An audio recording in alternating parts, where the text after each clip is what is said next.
Hello everyone, welcome to AKS IAS Academy Daily Current Affairs. So ముందుగా మనం నిన్న ఇచ్చినటువంటి క్వశ్చన్ కనుక చూస్తే likely advantages are of implementing GST అప్పట్లో ఇచ్చిన క్వశ్చన్ ఇది. It will drastically reduce అలాంటివి ఉండవు ఆర్థిక వ్యవస్థలో డ్రాస్టికల్గా జరగదు. ఇట్ విల్ ఎనార్మస్లీ ఇంక్రీజ్ ఇలాంటివి కూడా ఉండవు. అంటే యూపీఎస్సీలోకి ఒకసారి ఎంత ఈజీ క్వశ్చన్స్ ఇస్తాడనడానికి ఇది ఒక బెస్ట్ ఆన్సర్ అనమాట. సో ఆన్సర్ వచ్చేసి 1 ఓన్లీ. ఇంకా ఈరోజు టాపిక్ వచ్చేసి డీప్ సీక్. సో చాట్ జీపీటీకి కాంపిటీషన్గా చైనా వాళ్ళు అభివృద్ధి చేసినటువంటి ఒక artificial intelligence ChatGPT model ఇది. సో జనరేటివ్ ఏఐ అని మాట్లాడుతూ ఉంటాం ఆర్టిఫిషియల్ ఇంటెలిజెన్స్కి సంబంధించి. మరి అమెరికా ఏమో చాట్ జీపీటీని రిలీజ్ చేసింది, చైనా ఏమో డీప్ సీక్ని రిలీజ్ చేసింది. మరి భారత్ ఎక్కడుంది? ఇది ఇప్పుడు చాలామందికి ఇస్తున్నటువంటి ఓ పెద్ద క్వశ్చన్. ఎందుకంటే డీప్ సీక్తో అమెరికా ఆర్థిక వ్యవస్థను అనను కానీ అమెరికా స్టాక్ మార్కెట్ని అతలాకుతలం చేసింది చైనా తాలూకా డీప్ సీక్. ఎందుకంటే అమెరికా వాళ్ళు దాదాపుగా $23 ఇస్తుంటే వీడు $1 $2 ఇస్తున్నాడు నెలకి డీప్ సీక్ అనేటటువంటిది. ఆల్మోస్ట్ మీకు చాట్ జీపీటీ ఎలా పనిచేస్తుంది ఇది కూడా అలాగే పనిచేస్తుంది. కానీ భారత్లో ఇంకా ఇప్పటికీ రీసెర్చ్లు జరుగుతూనే ఉన్నాయి లేవని నేను అనట్లేదు. పరమాణు భారత్ జీపీటీ అని చెప్పి బెంగళూరు సంస్థ ఒకటి డెవలప్ చేస్తుంది. అలాగే ఇంకొక 2-3 ఉన్నాయి. ఫర్ ఎగ్జాంపుల్ లాంగ్వేజ్ మోడల్స్ దాదాపుగా 98 లాంగ్వేజెస్తో భారత్ జనరేటివ్ని లాంచ్ చేస్తున్నారు. So India is also doing. India ఏం చేయట్లేదని నేను అనట్లేదు, కానీ ప్రపంచాన్ని డిస్రప్ట్ చేసేటటువంటి విధంగా అయితే చేయట్లేదు. నాకు తెలిసి భారత్ జీపీటీ మీలో కూడా చాలామంది తెలియదు కదా, పరమాణు మీరోకి చాలామందికి తెలియదు కదా. కానీ డీప్ సీక్ దాదాపుగా ప్రపంచంలో చాలామందికి తెలుసు. చాట్ జీపీటీ ఇంకా అందరికీ తెలుసు. America is known for marketing, అందరికీ తెలిసినటువంటి విషయమే. సో కాబట్టి ఇంత వేగంగా అమెరికా చైనాలు కృత్రిమ మేధస్సులో పరిగెడుతూ ఉంటే భారతదేశం ఎక్కడుంది? దీనివల్ల మనకు వచ్చేటటువంటి నష్టాలు ఏమున్నాయి? డెఫినెట్గా ఉన్నాయి. ఎందుకంటే భారతదేశం 1991 సంస్కరణల తర్వాత సర్వీస్ సెక్టర్ సేవా రంగంలో చాలా అద్భుతమైనటువంటి ప్రతిభను కనబరిచింది. చైనా కన్నా కూడా చాలా అద్భుతమైన ప్రతిభ కనబరిచింది. కానీ చాలా వరకు ఉన్నటువంటి సర్వీస్ సెక్టార్ జాబ్స్ ఇప్పుడు భారతదేశంలో కోల్పోయేటటువంటి ప్రమాదం ఉంది. ఎందుకంటే ఆర్టిఫిషియల్ ఇంటెలిజెన్స్ వచ్చిన తర్వాత చిన్న ఎంప్లాయీస్కి అసలు అవసరమే ఉండదు. ట్రాన్స్లేషన్స్ కానీ లేదంటే కోడింగ్స్ కానీ లేదా HTML లాంటి కోడ్లు కానీ చాట్ జీపీటీలు డీప్ సీక్లు ఈజీగా రాసావతలు పడేస్తున్నాయి. సో డీప్ సీక్ కూడా ఎన్విడియా సంస్థ ఉంది కదా, ప్రాసెసర్స్ అవన్నీ చేస్తూ ఉంటారు వీళ్ళు. సో ఆ సంస్థకు సంబంధించినటువంటి కంపెనీని. సో చాలా వేగంగా చాట్ జీపీటీ వచ్చినటువంటి కేవలం 1 సంవత్సర కాలంలోనే డీప్ సీక్ని ఇంట్రడ్యూస్ చేసి చైనా ప్రపంచాన్ని అబ్బురపరిచింది. కానీ భారతదేశం ఇంకా వేగంగా రీసెర్చ్లు అనేటటువంటివి చేయట్లేదు. దీనికి డబ్బు ఒక కారణమైతే భారతదేశంలో ప్రొడక్ట్స్ డెవలప్ చేయాలనేటటువంటి ఆ యొక్క ఆలోచన తక్కువ ఉండడం అనేటటువంటిది కూడా రెండవది. అఫ్కోర్స్ ఇలాంటి వీడియోస్ పెట్టినప్పుడు నువ్వు దేశాన్ని కించపరుస్తావా అని అంటూ ఉంటారు, అవన్నీ వేరే సంగతి. Reality is different from dreams. ఎవరెన్ని మాట్లాడుకున్నా నూతన ఆర్థిక శకంలో భారతదేశం మిగతా దేశాలతో పోలిస్తే, ముఖ్యంగా చైనా అమెరికాతో పోలిస్తే వెనకబడే ఉంది. దానికి బెస్ట్ ఎగ్జాంపుల్ చైనా $14-13 ట్రిలియన్ ఉంది, అమెరికా $24 ట్రిలియన్ ఉంది. భారతదేశ ఆర్థిక వ్యవస్థ అంతా $3.8 ట్రిలియన్. ఈ 2 దేశాల కన్నా భారతదేశ జనాభా ఎక్కువ. మరి అప్పుడు ఆర్థికంగా మనం ఆ దేశాల కన్నా వెనకబడే ఉన్నాం కదా. సో మన దేశం మీద మనకు ప్రేమ ఉండొచ్చు, కానీ రియాలిటీస్ లేకపోవడం అనేటటువంటిది కూడా కరెక్ట్ కాదు. సో ఈ రకంగా మనం ఆలోచించాలి. దీనికి సంబంధించి కనుక మనం చూస్తే వై ఇన్ న్యూస్లో ఎందుకు వచ్చింది? ముందుగా ర్యాపిడ్ అడ్వాన్స్మెంట్ ఇన్ ఏఐ, కృత్రిమ మేధస్సులో చాలా వేగవంతమైనటువంటి ప్రయత్నాలు జరుగుతున్నాయి, కానీ భారతదేశం అందులో కాస్త వెనకబడి ఉంది.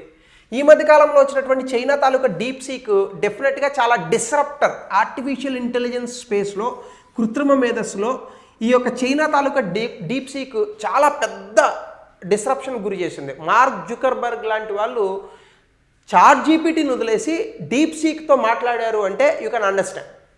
అంటే mark Zuckerberg one of the billionaires in the world కదా, ప్రపంచ కుబేర్లో ఆయన కూడా ఒకడు టాప్ 10లో ఉన్నాడు.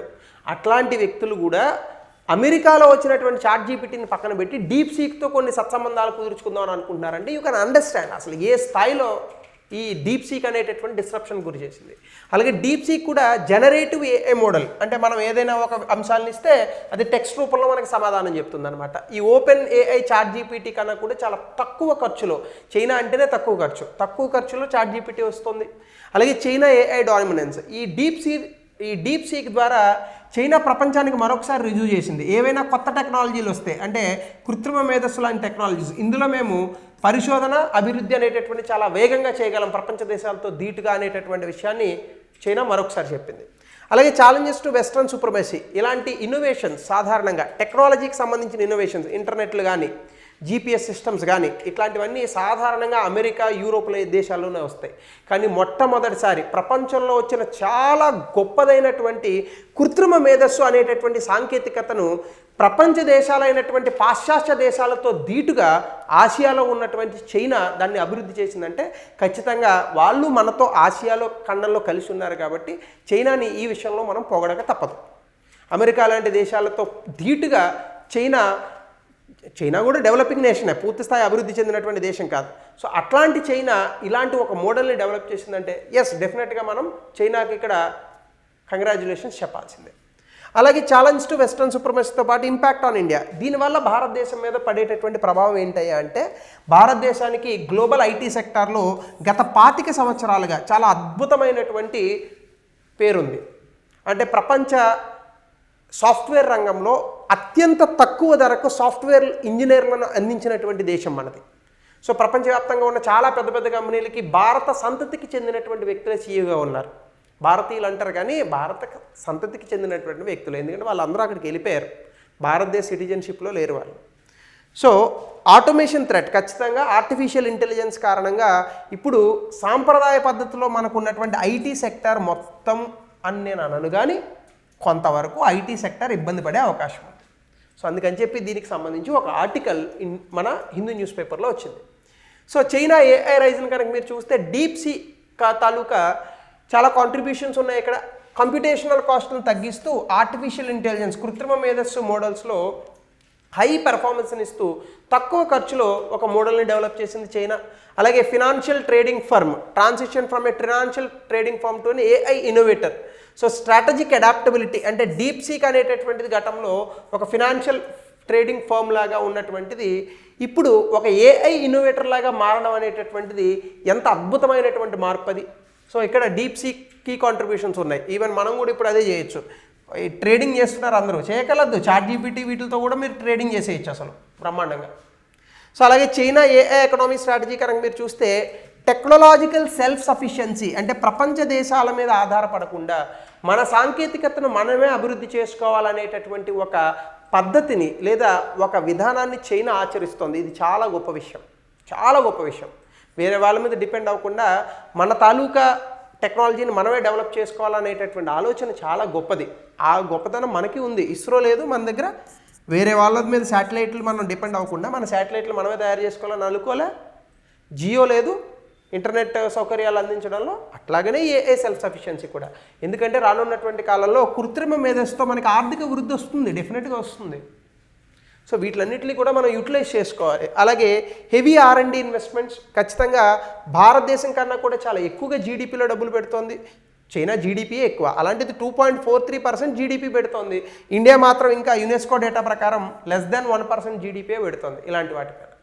సో చైనా జీడిపి చాలా ఎక్కువ, అంటే 2.43% ఆఫ్ $13 ట్రిలియన్. మనం ఎంత? 0.8 ఆఫ్ $3.8 ట్రిలియన్. తేడా లేదు రెండింటికి. అందుకే వాళ్ళు డీప్ సీ లాంటి పెద్ద పెద్ద తీసుకురాగలుగుతున్నారు. సో డబ్బులు పెట్టాలా, అఫ్కోర్స్ ప్రభుత్వం దగ్గర డబ్బులు ఉండాలా, లేకుండా పెట్టమని నేను కూడా అనను. సో అలాగే గ్లోబల్ ఇంపాక్ట్, దీనివల్ల ఖచ్చితంగా చాలా పెద్ద గ్లోబల్ ఇంపాక్ట్ ఉంటుంది. డీప్ సీక్ లాంటి వాటికి గ్లోబల్ లీడర్స్ అయినటువంటి మార్క్ జుకర్బర్గ్ లాంటి వాళ్ళే డీప్ సీక్ డిస్రప్టివ్ మోడల్ని అనలైజ్ చేస్తున్నారు.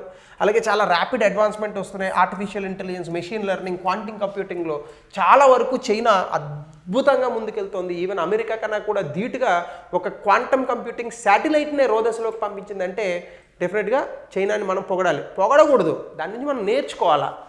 వాళ్ళు 1 పంపించారు, మనం 2 పంపించాలా. వాళ్ళు 10 రూపాయల్లో పంపించారు, మనం 2 రూపాయల్లో పంపించాలా. వాళ్ళు డీప్ సీక్ డెవలప్ చేశారు, 1 సంవత్సరం లేట్ అయినా మనం కూడా అంతకన్నా బెటర్ మోడల్ని డెవలప్ చేయాలి. ఎందుకు భారతదేశంలో లేరా అట్లాంటి వాళ్ళు? ఉన్నారు, డెఫినెట్గా ఉన్నారు. చేయాలి. సో దీంతోపాటు కాంపిటేటివ్ ఎడ్జ్ అనేటటువంటిది ఉంటుంది. Consistent research and development spending positions చైనాకు ఉన్నాయి. ఎందుకంటే చైనా దగ్గర డబ్బు ఉంది కాబట్టి, అలాగే వాళ్ళ దేశంలో మన దేశంలో లాగా ఏదైనా డెవలప్మెంట్ ప్రభుత్వం చేస్తున్న యూట్యూబుల్లోని లేదంటే ప్రతిపక్ష పార్టీలు కానీ లేదు అని అనుకుంటే రాజకీయాల కోసం మాత్రమే బ్రతికేటటువంటి కొన్ని జీవాలు ఉంటాయి ఇంటర్నెట్లో. వాళ్ళు కానీ లేదా కొన్ని సంస్థలు కానీ వచ్చి అడ్డుపడరు, అభివృద్ధి జరుగుతున్నప్పుడు అడ్డుపడినా చైనా వాళ్ళని పక్కకు తోసేస్తారు. సో ఇట్లాంటివి ఉన్నాయి కాబట్టి చైనాతో డెఫినెట్గా ఆ డామినెంట్ ఫోర్స్ అనేటటువంటి చైనాకు ఉంది. అలాగే ఇన్నోవేషన్ గ్యాప్ చైనాకి ఇండియాకి చాలా ఎక్కువ ఉంది. మీరు చూడండి, నవకల్పనలో ఎప్పుడూ కూడా చైనా అమెరికా ముందుంటున్నాయి మనకన్నా. కొన్ని విషయాల్లో మనం ఉన్నాం, లేవని అనట్లేదు. ఫర్ ఎగ్జాంపుల్ క్యూఆర్ కోడ్స్ అనేటటువంటి వాటిని ప్రపంచవ్యాప్తంగా చాలా దేశాలు చేయలేకపోయాయి, కానీ మనం చాలా అద్భుతంగా చేసాం. ఈరోజు బయట టీ షాప్లో కూడా 5 రూపాయలు అవుతుంటే చిల్లర అడగకుండా అన్న స్కానర్ ఉందా, దాని పేరు స్కానర్ కాదు క్యూఆర్ కోడ్ అంటారు, అయినా కూడా స్కానర్ ఉందా అనేటటువంటి పేరిట కూరగాయల షాప్ దగ్గర నుంచి టీ షాపుల వరకు మనం చేస్తున్నాం. అంటే చాలా అద్భుతంగానే చేస్తున్నాం కాదని నేను అనట్లా. But technology disruptions in innovations వేరు, ఉన్న టెక్నాలజీని వాడుకోవడం వేరు. మనం ఉన్న టెక్నాలజీని వాడుతున్నాం, కొత్త టెక్నాలజీని కనిపెట్టట్లేదు. ఇది మనం చేయాలి అని ఈ ఆర్టికల్ చెప్తోంది. అలాగే దీనివల్ల ఆర్టిఫిషియల్ ఇంటెలిజెన్స్ వల్ల భారతదేశానికి సంబంధించిన ఐటీ రంగానికి వచ్చే ముప్పులు ఏంటి అని చూస్తే, డీప్ సీక్కి సంబంధించి ఆర్టిఫిషియల్ అడ్వాన్స్మెంట్స్ వల్ల భారతదేశంలో ఉన్నటువంటి ఐటీ ఇండస్ట్రీకి ప్రమాదం పొంచి ఉంది. ఏ రకంగా?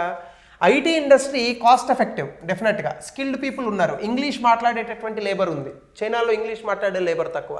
కానీ ఇప్పుడు ఆర్టిఫిషియల్ ఇంటెలిజెన్స్ ఆటోమేషన్ ఎప్పుడైతే వస్తుందో కంప్యూటర్కి ఆబ్వియస్గా స్కిల్ ఉంటుంది. ఆర్టిఫిషియల్ ఇంటెలిజెన్స్కి లాంగ్వేజ్ బ్యారియర్ లేదు, ఏ లాంగ్వేజ్లోకైనా మాట్లాడేస్తుంది. అది మీకు ఏ లాంగ్వేజ్నైనా కూడా ట్రాన్స్లేట్ చేయగలుగుతుంది. పర్ఫెక్ట్ ట్రాన్స్లేషన్ రాకపోవచ్చు, వేరే సంగతి అది.